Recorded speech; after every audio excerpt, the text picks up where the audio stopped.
إن الله وملائكته يصلون على النبي يا أيها الذين آمنوا صلوا عليه وسلموا تسليما. معاشر المسلمين وزمرة المؤمنين رحمكم الله، روي عن أبي هريرة رضي الله عنه أنه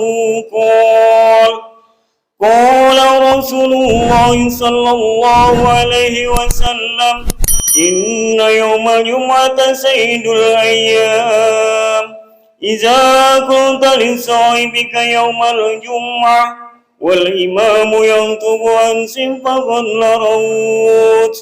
أنصتوا واسمعوا وأطيعوا رحمكم الله. أنصتوا واسمعوا وأطيعوا رحمكم الله. أنصتوا واسمعوا وأطيعوا رحمكم الله تعالى لعلكم ترحمون. اللهم صل على سيدنا محمد. اللهم صل على سيدنا ومولانا محمد. اللهم صل على سيدنا ورسولنا سيدنا ومولانا محمد. بسم الله الرحمن الرحيم. الحمد لله رب العالمين. اللهم قوي الإسلام من المسلمين والمسلمات والمؤمنين والمؤمنات الأحياء منهم والأموات، ويسرهم على أمور الدين. رب ائتنا بالخير ويا خير الناصرين برحمتك يا أرحم الراحمين، والحمد لله رب العالمين.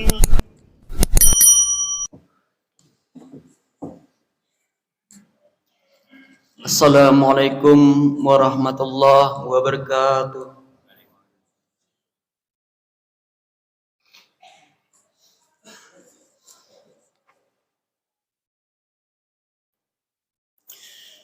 Allahu Akbar, Allahu Akbar, Allahu Akbar,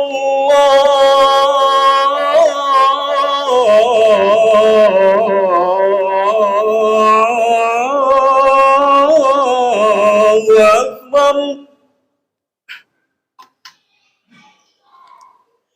أشهد أن لا إله إلا الله.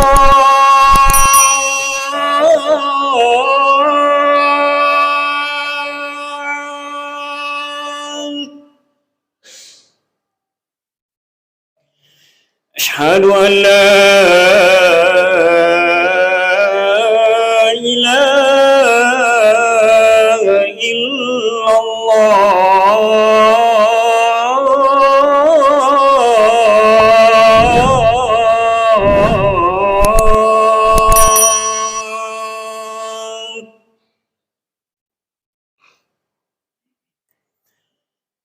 أشهد أن محمد رسول الله.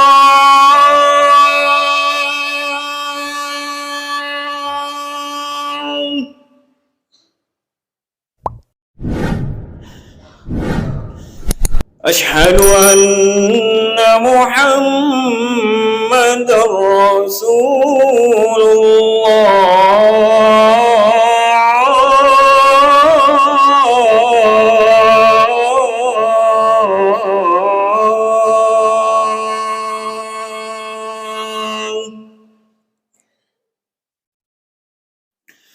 حي على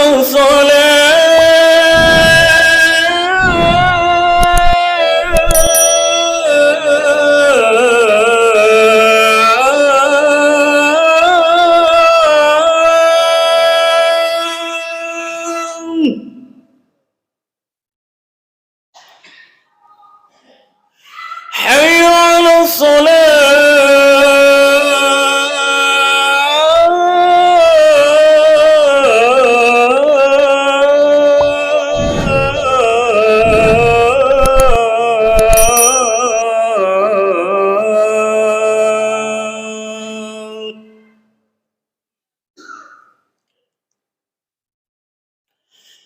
حي على الفلاح.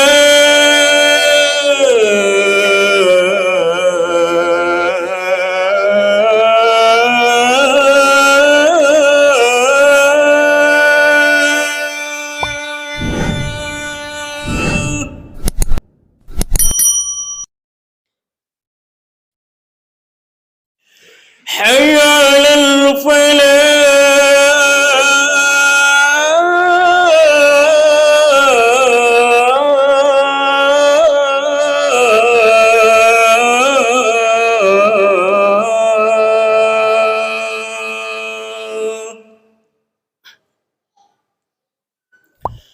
الله أكبر الله أكبر لا إله إلا الله.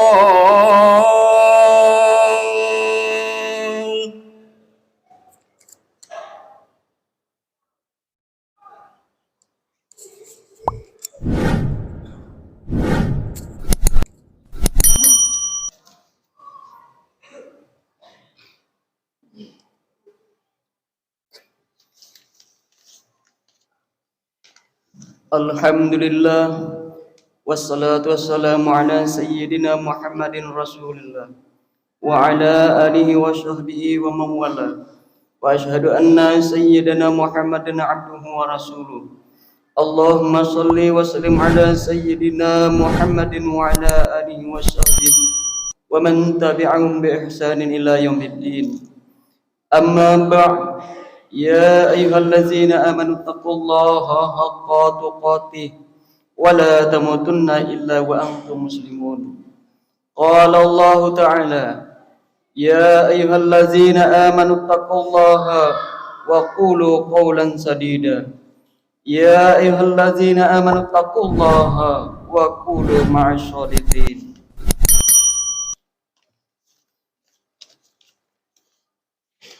Ma'asyiral muslimin, jamaah salat Jumat yang dirahmati Allah. Mengawali khutbah ini, marilah kita senantiasa meningkatkan iman dan takwa kita kepada Allah Subhanahu wa taala. Takwa dalam arti yang sebenar-benarnya, yaitu menjalankan segala perintah Allah serta menjauhi segala larangannya. Dan juga takwa yang dapat menumbuhkan rasa syukur kita kepada Allah Subhanahu wa taala atas segala limpahan rahmat dan karunia-Nya kepada kita semua. Jamaah salat Jumat yang dirahmati Allah. Di dalam sebuah hadis Rasulullah sallallahu alaihi wasallam bersabda yang artinya, ada 3 golongan yang Allah haramkan masuk surga. Pertama, pecandu minuman khamar atau minuman keras. Kedua, anak durhaka. 3, laki-laki yang membiarkan kemaksiatan atau perbuatan-perbuatan dosa yang terjadi di tengah keluarganya. Hadis riwayat Ahmad. Pertama, khamar adalah sejenis minuman yang memabukkan serta dapat merusak jiwa bagi yang suka mengonsumsinya. Oleh karena itu, Allah Subhanahu wa taala melaknat peminumnya, yang membuatnya serta hal-hal lain yang berkenaan dengan hal tersebut. Hal ini sebagaimana sabda Rasulullah sallallahu alaihi wasallam yang artinya, Allah Subhanahu wa taala melaknat peminum khamar yang menyuguhkannya, yang menjualnya, yang membelinya, yang membuatnya, yang memanggulnya dan yang menerimanya. Hadis riwayat Ibnu Majah dan Abu Daud. 2, tidak ada surga bagi anak yang durhaka kepada kedua orang tuanya. Di dalam Al-Quran Allah Subhanahu wa taala berfirman yang artinya, maka sekali-kali janganlah engkau mengatakan kepada kedua orang tua dengan perkataan dan janganlah engkau membentak keduanya, dan ucapkanlah kepada keduanya dengan perkataan yang baik. Quran surah Al-Isra ayat 23. 3, dayus, yaitu orang yang membiarkan keluarganya berbuat dosa, seperti sang suami membiarkan istrinya berbuat dosa sedangkan suaminya mengetahuinya. namun dia tetap membiarkannya, atau sang ayah membiarkan anaknya berbuat maksiat, padahal dia mengetahui perbuatan-perbuatan anaknya melanggar dari ajaran agama, namun tetap dibiarkan saja tanpa ada teguran dari sang ayah. Padahal ini adalah tanggung jawab seorang ayah selaku kepala keluarga mendidik istri dan anak-anaknya ke jalan yang benar sesuai dengan syariat agama. Karena sekecil apapun perbuatan istri dan anak-anak kita yang melanggar dari ajaran agama, maka itu semua akan dipertanggungjawabkan di hadapannya Allah Subhanahu wa taala. Oleh karena itu, didiklah istri dan anak-anak kita dengan ajaran agama. Jika kita tidak mampu atau tidak paham ilmu agama, maka perintahkan mereka untuk mengikuti pengajian-pengajian agama agar kita terbebas dari tanggung jawab kita sebagai seorang kepala keluarga di hadapannya Allah Subhanahu wa taala. Namun sebaliknya, jika kemaksiatan dibiarkan saja terjadi di dalam lingkungan keluarga kita, maka di akhirat nanti mereka akan menuntut tanggung jawab kita kepada Allah Subhanahu wa taala. Jamaah salat Jumat yang dirahmati Allah, di dalam sebuah riwayat hadis diceritakan ada sepasang seorang suami istri yang akan dimasukkan ke dalam surga, namun ditahan oleh anaknya sendiri yang akan dimasukkan ke dalam neraka.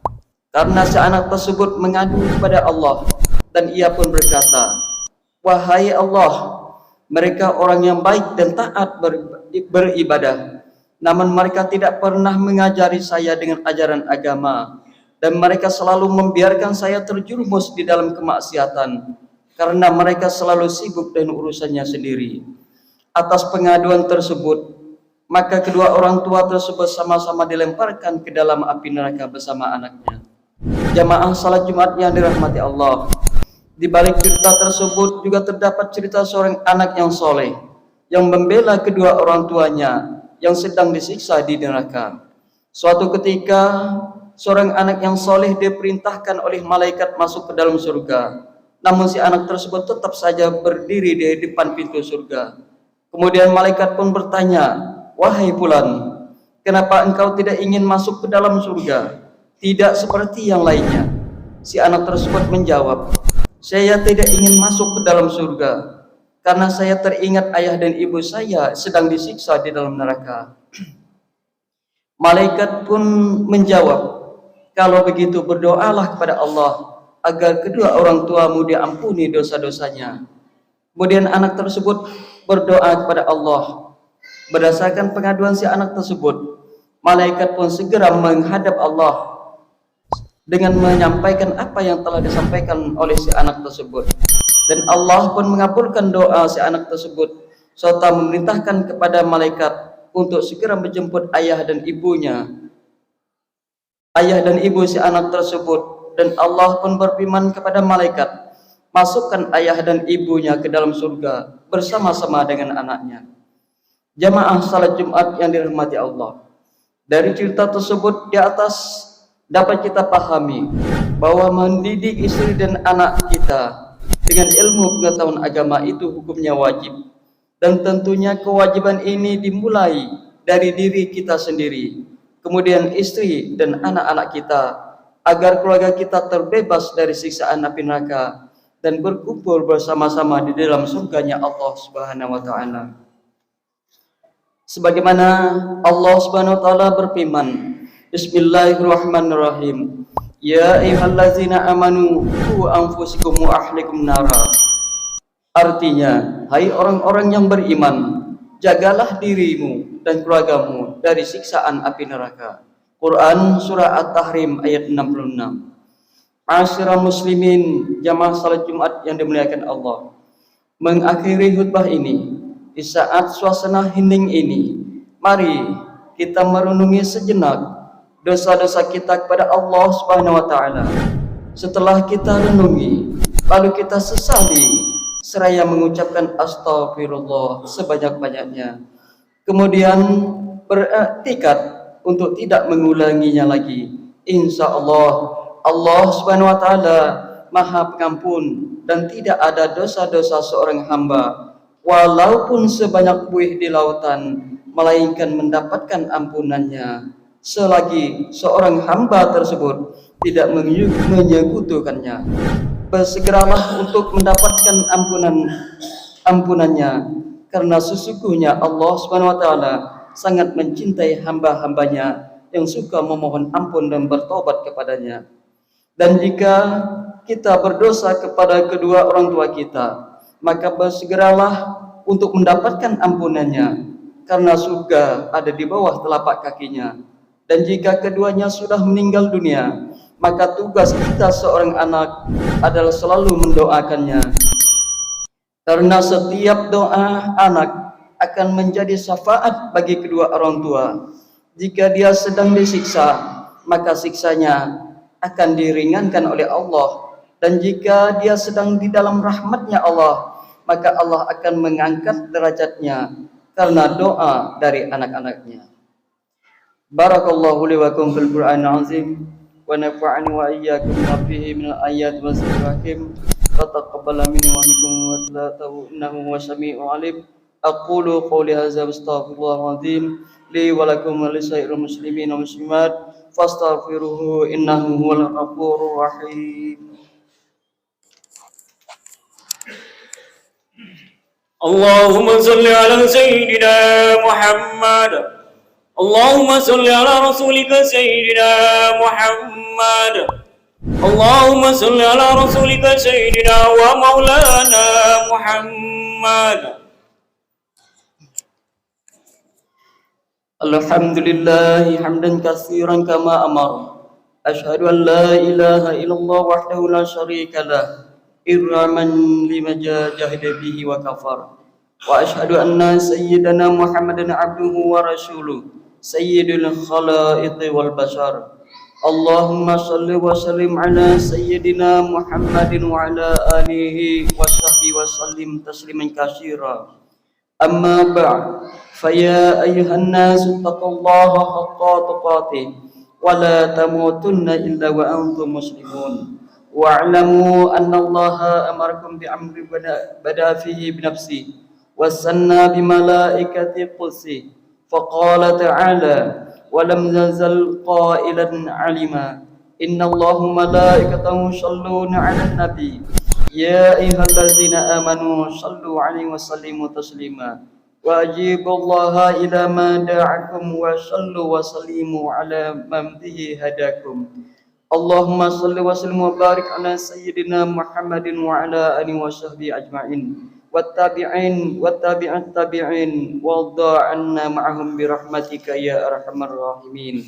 Allahumma ighfir lil mu'minina wal mu'minat wal muslimina wal muslimat al ahya'i minhum wal amwat innaka sami'un qaribun mujibud da'wat ya qadiyal hajaz wa ya kashifal baliyas. Allahumma ansur man nasharad din wa khazul man khazalal muslimin wa kalimataka ila yaumiddin. Allahumma alif baina qulubil mu'minin wa shlih haza'as bainihim. Allahumma dafa'na al bala wal waba wal bala wal fahsya wal munkar wal baghy wasyada'ida wasyuyuf al mukhtalifata wal mihan ma zahara minha wa ma batan min baladina haza khashah wa min syairil biladil muslimina amma innaka ala kulli syai'in qadir. Rabbana atina fid dunya hasanah wa fil akhirati hasanah wa qina azabannar. Walhamdulillahi rabbil alamin. Ibadallah, innallaha ya'muru bil adli wal ihsan wa ita'i dzil qurba wa yanha 'anil fahsya'i wal munkar wal baghi ya'izukum la'allakum tadhakkarun. Wazkurullaha 'azim yazikukum wa la zikrullahi akbar.